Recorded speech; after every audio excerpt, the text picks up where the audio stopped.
Half hours at Heston West service station is not, I suspect, everyone's idea of fun. But alongside electric car charge points and petrol pumps, there's bushes, trees, wildflowers, even a bee, clear blue sky, warm sun, and what appears to be a lonely white cloud whispering to itself is actually the moon, travelling at quite some speed, past me, sitting at the exit, with a sign saying, "Please." So, like most places in this universe, it only seems that not much happens here. Sooner or later, someone will stop by. I'll climb in, stash my bag, and everything changes. A plane from Heathrow passes. We could lose all this life at Heston West Services, where I sit at the exit with a sign saying, "Please." I wrote that poem, but this one's by Benjamin Zephaniah, which he wrote about the Stephen Lawrence inquiry, but I think it's relevant to today. There must be some light somewhere. There must be a true other. There must be more than this despair. There must be more, my brother. There must be so much unsaid. There must be an informant.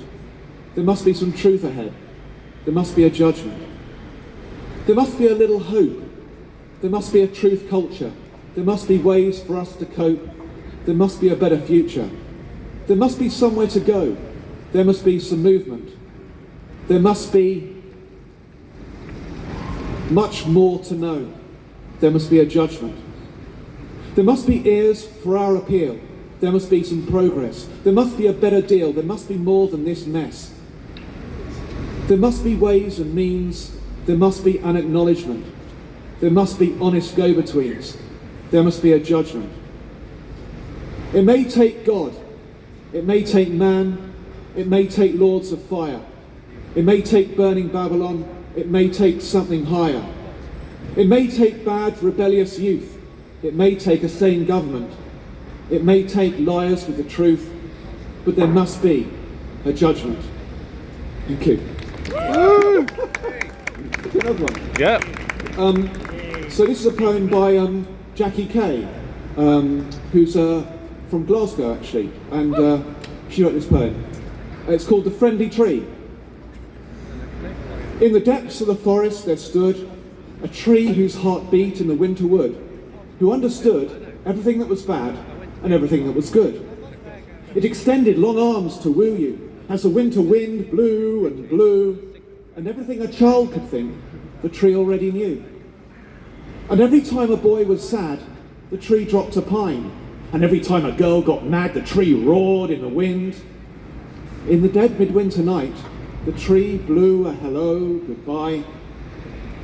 When every child was asleep in bed, the tree sang a lullaby. And people gathered round the tree to sing the winter song in harmony, one to keep the bright light glowing, a song of what we know without knowing.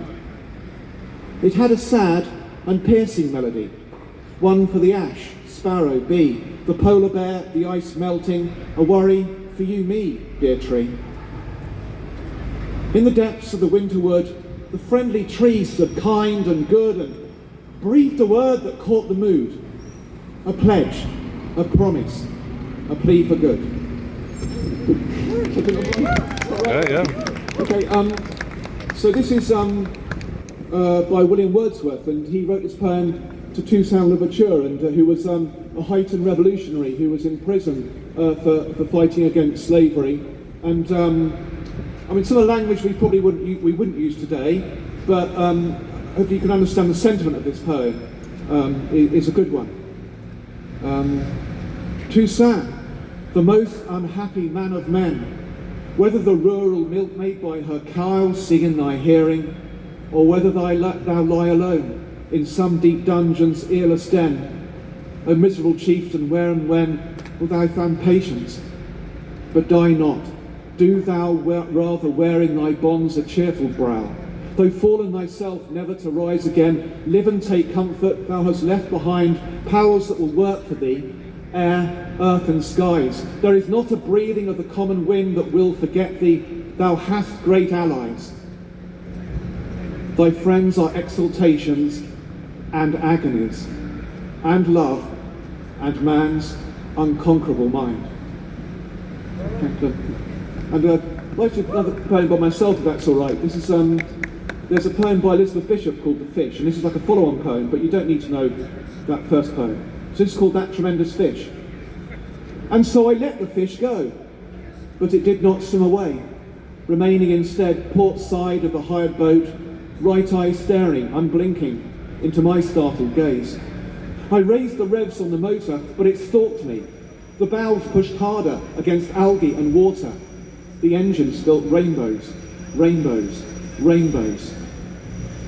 That fish, which had not fought against my rod, and when netted looked defeated and sullen, must have found forgotten zest, for when I reached the quay it leapt into the vessel and lay twitching before my children, who had come down smiling to applaud whatever catch I may have caught for them.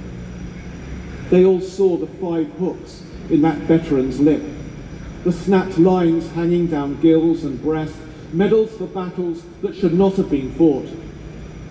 And we all breathed in the terrible oxygen. And this is a poem that I've written about Paddington. It's not actually about Paddington Bears. In this poem I imagine that Paddington Bear stories were written in 1958, and I imagine that since then other bears have been turning up at Paddington Station. It's called Life on Earth. This week in Life on Earth, we've come to Paddington Station in West London to search for a creature whose physiology and behaviour continues to inspire our affection and our disbelief. There's one, a young female Peruvian bear, sitting on an old leather suitcase, eating a marmalade sandwich. She is adapted to live off just one of those a day. And look, she offers some to those pigeons.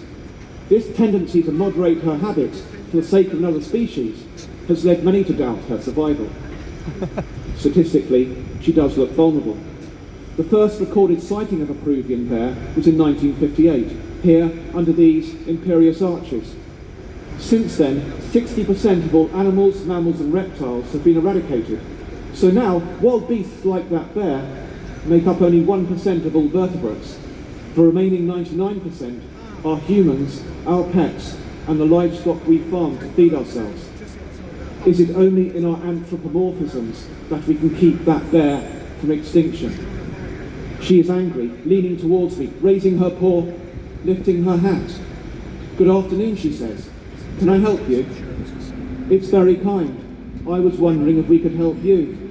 But there are already books and books of stories in which we imagine ourselves smiling and tolerating you and other species that fled our expansion and damage. What might help is a long, hard stare, and then an adage from a great grand-aunt Lucy, imploring us to take no more than our share, and always to remember our manners. Thank you for listening.